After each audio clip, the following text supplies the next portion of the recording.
श्री शिव महापुराण रुद्र संहिता युद्धखंड अथ पंचाशतमोध्याय। भगवान कृष्ण तथा बाणासुर का संग्राम। श्री कृष्ण द्वारा बाण की भुजाओं का काटा जाना। सिर काटने के लिए उद्यत हुए श्री कृष्ण को शिव का रोकना और उन्हें समझाना। बाण का गर्भापहरण। श्री कृष्ण और बाणासुर की मित्रता। उषा अनिरुद्ध को लेकर श्री कृष्ण का द्वारका आना। व्यासवाच सनत कुमार सर्वज्ञ ब्रह्मपुत्र नमोस्तुते अद्भुतेयं कथा तात श्राविता में त्वया मुने। श्री व्यास जी बोले, हे सर्वज्ञ, हे ब्रह्मपुत्र, हे सनत कुमार, आपको नमस्कार है। हे मुने, हे तात, आपने मुझे यह अद्भुत कथा सुनाई। जृंभते जृंभणास्त्रेण हरिणा समरे हरे हते बाण बले बाण किम काशिच तद्वद। श्री कृष्ण के द्वारा युद्ध में जृंभणास्त्र से शिव जी के मोहित किए जाने पर तथा बाण की सेना के मार दिए जाने पर बाणासुर ने क्या किया, उसको कहिए। सूतवाच इत्याकर्णवचस्तस्य व्यासस्यामित तेजसः प्रत्युवाच प्रसन्नात्मा ब्रह्मपुत्रो मुनीश्वरः। सूत जी बोले, अमित तेजस्वी उन व्यास जी का वचन सुनकर ब्रह्मा के पुत्र मुनीश्वर सनत कुमार प्रसन्न चित्त होकर कहने लगे। सनत कुमार वाच शृणु व्यास महाप्राज्ञ कथां च परमाद्भुतां प्रश्न शंकरयोस्तात लोकलीलानुसारिणोः। सनत कुमार बोले, हे महाप्राज्ञ, हे व्यास जी, हे तात, लोकलीला का अनुसरण करने वाले श्री कृष्ण तथा शिव जी की अद्भुत तथा सुंदर कथा का श्रवण कीजिए। शैते लीलया रुद्रे सपुत्रे स गणेशति बाणो विनिर्गतो युद्धं कर्तुं कृष्णेन दैत्यराट। पुत्रों तथा गणों सहित लीला से शिव जी के सो जाने पर वह दैत्यराज बाणासुर कृष्ण के साथ युद्ध करने के लिए निकल पड़ा। कुंभान संग्रहीताश्वो नाना शस्त्रास्त्र धृक ततः चकार युद्धं तुलं बलिपुत्रो महाबलः।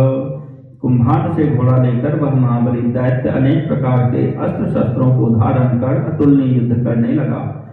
दृष्ट्वा निज बलम नष्टं स दैत्येन्द्रोत्यमर्षितः चकार युद्धं तुलं बलिपुत्रो महाबलः। उस महाबली दैत्येंद्र बाणासुर ने अपनी सेना को नष्ट हुआ देखकर क्रोधित हो घोर युद्ध किया। श्री कृष्णोऽपि महावीरो गिरिशाक्त महाबलः उच्चैर्जगर्जतत्राजौ बाणं मत्वा तणोपमम्।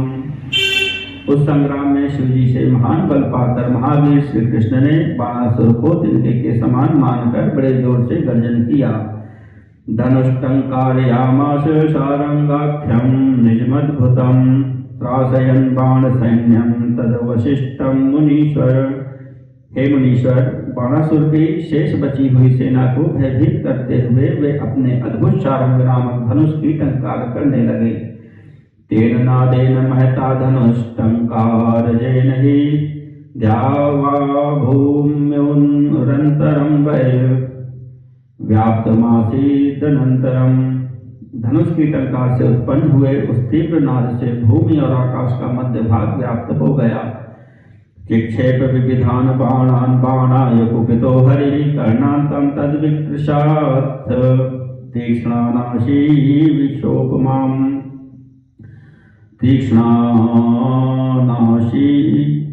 विशोपमान। उसी समय श्री कृष्ण ने क्रोधित हो उस धनुष को कान तक खींचकर बाणासुर के ऊपर सर्पों के समान विषैले अनेक तीक्ष्ण बाणों को छोड़ा।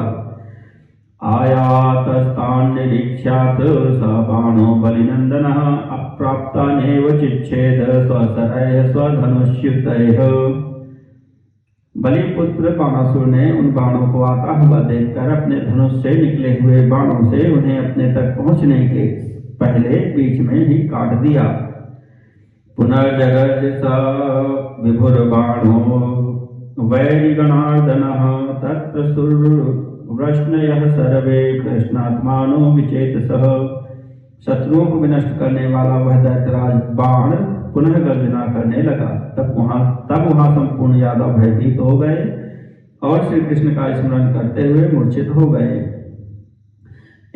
स्मृत्वा शिवपदाम्भोजं चिक्षेप निजसायकान् स कृष्णायाति शूराय महागर्वो बलेः सुतः। इसके बाद बलि के पुत्र महान अहंकारी बाण ने शिव जी के चरण कमलों का स्मरण करके अतिशूर श्री कृष्ण के ऊपर अपने बाण छोड़े। कृष्णोपेतान् सम्प्राप्तनानच्छिन्नत् स्वशरैर्धृतं स्मृत्वा शिवपदाम्भोजं मरारिर्महाबलः। तब महादैत्यों के शत्रु श्री कृष्ण जी ने भी शिव जी के चरण कमलों का स्मरण कर अपने बाणों से उन बाणों को दूर से शीघ्र ही काट दिया। रामादयो वृष्णयश्च संसं योद्धारमाहवे निजग्नुर्बलिनः सर्वे कृत्वा क्रोधं समाकुलाः। तब संग्राम में आकुल बलराम आदि सभी बलि यादवों ने क्रोध करके अपने अपने प्रतियोद्धा को मारा। इत्थं चिरतरं तत्र बलिनोश्च द्वयोरपि बभूव तुमुलं युद्धं शृण्वतां विस्मयावहम्। इस प्रकार वहां उन दोनों बलि पुरुषों का बहुत समय तक भयानक युद्ध हुआ जो सुनने वालों को भी आश्चर्यचकित कर देने वाला था। तस्मिन्नवसरे तत्र क्रोधं कृत्वातिपक्षिराट बाणासुरबलं सर्वं पक्षाघातैर्मर्दयत्। संग्राम में उस समय गरुड़ जी ने अति क्रोध करके अपने पंखों के प्रहारों से बाणासुर की सब सेना को चूर्ण चूर्ण कर दिया। मर्दितं स्वबलं दृष्ट्वा मर्दयन्तं च तं बलि शुकोपाति बलेः पुत्रः शैवराट दितिजेश्वरः स्मृत्वा शिवपदाम्भोजं सहस्रभुजवान् वृतं महत्पराक्रमं चक्रे वैरिणां दुःसहं सवै। तब अपनी सेना का मर्दन करने वाले गरुड़ को तथा अपनी सेना को मर्दित देखकर शैवों में श्रेष्ठ बलवान उस दैत्य ने अपने ऊपर अति क्रोध किया और 1000 भुजा वाले उस दैत्य ने शीघ्र ही महादेव के चरणार बिंदु का स्मरण करके शत्रुओं के लिए असह्य महान पराक्रम प्रदर्शित किया। चिक्षेप युगपद बाणानमितान् तत्र वीरहा कृष्णादि सर्वयदुषु गरुड़े च पृथक पृथक। वहां वीरों को नष्ट करने वाले उस दैत्य ने एक साथ श्री कृष्ण आदि समस्त यादवों पर तथा गरुड़ के ऊपर अलग अलग अनेक बाणों से प्रहार किया। जघानैकेन गरुड़ं कृष्ण में केन पत्रिणा बल में केन च मुने परानपि तथा बलि। हे मुने, बलवान उस दैत्य ने एक बाण से गरुड़ को, एक बाण से श्री कृष्ण को, एक से बलराम को और एक से अन्य लोगों को मारा। तथा कृष्णो महावीरो विष्णुरूपः सुरारिहा चुकोपाति रणे तस्मिन् जगर्ज च महेश्वरः जघान बाणं तरसा सारंग निःसृत सच्छरैः अति तद्बलमत्युग्रं युगपत् स्मृत शंकरः। उस समय बड़े पराक्रमी विष्णु के अवतार रूप तथा दैत्यों का नाश करने वाले परमेश्वर श्री कृष्ण उस युद्ध में अत्यधिक कुपित हुए और गरजने लगे तथा शिव जी का स्मरण कर अपने धनुष से छोड़े हुए बाणों से अति उग्र पराक्रम वाले उसके सैनिकों तथा उस दैत्य बाणासुर पर उन्होंने एक साथ प्रहार किया। चिच्छेद तद्धनु शीघ्रं छत्रादिकमनाकुलः हयांश पातयामास हत्वा तान् स्वशरैर्हरिः। निश्चित होकर श्री कृष्ण ने अपने बाणों से उसके धनुष छत्र आदि को काट दिया और उसके घोड़ों को मारकर गिरा दिया। बाणोऽपि च महावीरो जगर्जाति प्रकुप्यः कृष्णं जघान गदया सोपद्धरणी तले। महावीर बाणासुर ने अति क्रोधित होकर गर्जन किया और अपनी गदा से श्री कृष्ण पर प्रहार किया जिससे वे पृथ्वी पर गिर पड़े। उत्थायारं ततः कृष्णो युयुधे तेन शत्रुना शिवभक्तेन देवर्षे लोकलीलानुसारतः। हे देवर्षे, तब श्री कृष्ण लोक में लीला करने के कारण शीघ्र ही भूमि से उठकर शिव भक्त उस शत्रु के साथ युद्ध करने लगे। एवं द्वयोश्चिरं कालं बभूव सुमहान् रणः शिवरूपो हरिः कृष्णः स च शैवोत्तमो बलि। इस प्रकार उन दोनों में बहुत समय तक घोर संग्राम होता रहा। भगवान श्री कृष्ण शिवरूप थे तथा वह बलि बाणासुर शिव जी के भक्तों में श्रेष्ठ था। कृष्णोऽथ कृत्वा समरं चिरं बाणेन वीरवान् शिवाज्ञा प्राप्त बलश्चुकोपाति मुनीश्वर। हे मुनीश्वर, पराक्रमशाली श्री कृष्ण बहुत देर तक बाणासुर के साथ युद्ध कर पुनः शिव जी की आज्ञा से बल प्राप्त कर अत्यधिक क्रोधित हो उठे। ततः सुदर्शनेनाशु कृष्णो बाणभुजान् बहून् चिच्छेद भगवान् शंभो शासनात् परवीरः। तदनंतर शत्रुवीरों का नाश करने वाले भगवान श्री कृष्ण ने शिव जी की आज्ञा से शीघ्र ही सुदर्शन चक्र से बाणासुर के बहुत सी भुजाओं को काट दिया। अवशिष्टा भुजास्तस्य चत्वारोऽतीव सुन्दराः गतव्यथो बभूवाशु शंकरस्य प्रसादतः। उस समय उसकी श्रेष्ठ 4 भुजाएं शेष रह गईं और शिव जी के अनुग्रह से वह शीघ्र ही यथारहित हो गया। गतस्मृतिर्यदा बाणः शिरश्छेतुं समुद्यतः कृष्णो वीरत्वमापन्नस्तदा रुद्रः समुत्थितः। जिस समय बाणासुर शिव जी के स्मरण से हीन हुआ, उसी समय वीरता को प्राप्त हुए श्री कृष्ण उसका सिर काटने को उद्यत हुए। तब भगवान सदाशिव उनके सामने खड़े हो गए। रुद्रवाच, भगवान देवकी पुत्र यदा ज्ञप्तं मया पुरा तत्कृतं च त्वया विष्णु मदाज्ञाकारिणा सदा। रुद्र बोले, हे भगवान, हे देवकी पुत्र, हे विष्णु, मैंने जो पहले आपको आज्ञा दी थी, मेरी आज्ञा का पालन करने वाले आपने वैसा ही किया। मां बाणस्य शिरश्छिन्धि संहरस्त सुदर्शनं मदाज्ञया चक्रमी मम मोघं मज्जने सदा। अब आप बाणासुर के सिर को मत काटिए, मेरी आज्ञा से आप अपने सुदर्शन चक्र को लौटा लीजिए, क्योंकि मेरे भक्त के ऊपर सदा यह चक्र निष्फल होगा।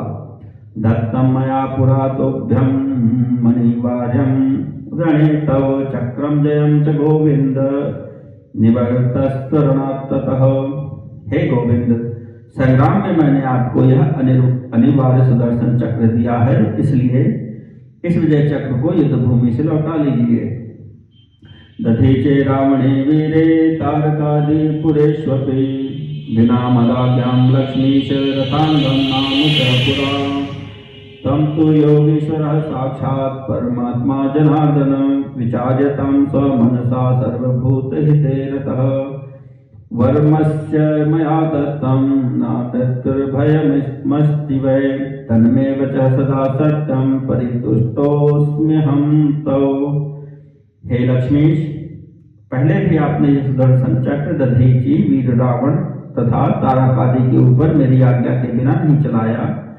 आप तो योगीश्वर साक्षात परमात्मा जनार्दन तथा सब प्राणियों के हित में तत्पर रहने वाले हैं। इसका अपने मन में विचार कीजिए। मैंने इसे यह वर दिया है कि तुम्हें मृत्यु का भय नहीं रहेगा, अतः मेरा यह वचन सदा सत्य होगा। मैं आपसे संतुष्ट हूँ। पुरायं गर्वितो मत्तो युद्धं देहीति मे ब्रवीत भुजां कण्डूयमानस्तु विस्मृतात् गतिर्हरे। तदाहं शपं तं वै भुजच्छेत्तागमिष्यति अचिरेणातिकालेन गतगर्भो भविष्यसि। हे हरे, पहले यह अपनी भुजाओं को खुजलाकर अपनी गति को भूल गया और गर्वित तथा उन्मत्त होकर उसने मुझसे युद्ध का वर मांगा। तब मैंने उसे शाप दे दिया कि थोड़े ही समय में तुम्हारी भुजाओं को काटने वाला आएगा और तुम्हारा अभिमान नष्ट हो जाएगा। मदाज्ञया हरिः प्राप्तो भुजच्छेत्ता तथा तवाथ वै निवर्तस्तरणात् गच्छ स्वगृहं स वधूवरः। वे बाण से बोले, मेरी आज्ञा से तुम्हारी भुजाओं को काटने वाले भगवान श्री कृष्ण आ गए हैं, इसलिए तुम अब संग्राम से लौट जाओ। और श्री कृष्ण से कहा, वधू और वर के साथ तुम अपने स्थान को चले जाओ। इत्युक्तः स तयोर्मैत्रीं कारयित्वा महेश्वरः तमनुज्ञाप्य स गणः सपुत्रः स्वालयं ययौ।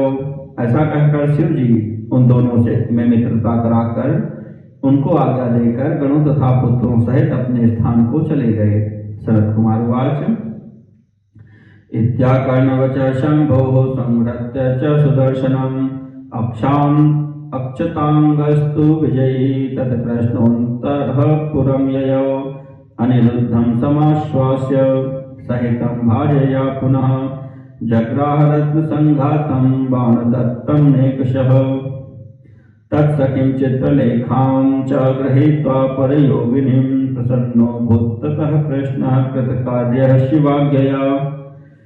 सनत कुमार बोले, इस प्रकार भगवान शिव जी का वचन सुनकर अपने सुदर्शन चक्र को लौटाकर अक्षत शरीर वाले विजयी श्री कृष्ण ने अंतःपुर में प्रवेश किया। भार्या सहित अनिरुद्ध को आश्वासन देकर उन्होंने बाणासुर के द्वारा प्रदान किए गए अनेक रत्न समुदाय को स्वीकार किया। उषा की सखी परम योगिनी चित्रलेखा को लेकर शिव जी की आज्ञा से कृतकृत्य श्री कृष्ण अति प्रसन्न हुए।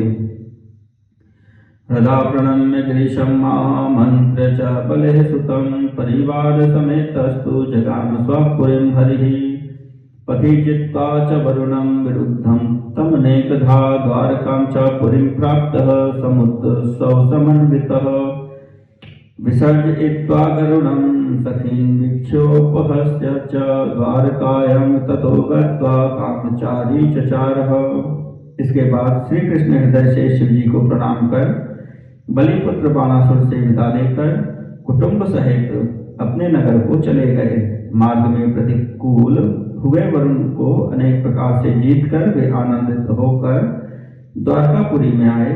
इसके बाद गरुड़ जी को विसर्जित कर अपने मित्रों को देखकर तथा उनसे हास परिहास करते हुए द्वारका में पहुंचकर इच्छानुसार विचरण करने लगे। इति श्री शिव महापुराणे द्वितीयायां रुद्र संहितायां पंचमे युद्धखंडे बाणभुज क्रंतन गर्वापहार वर्णनम नाम 55तमोऽध्यायः।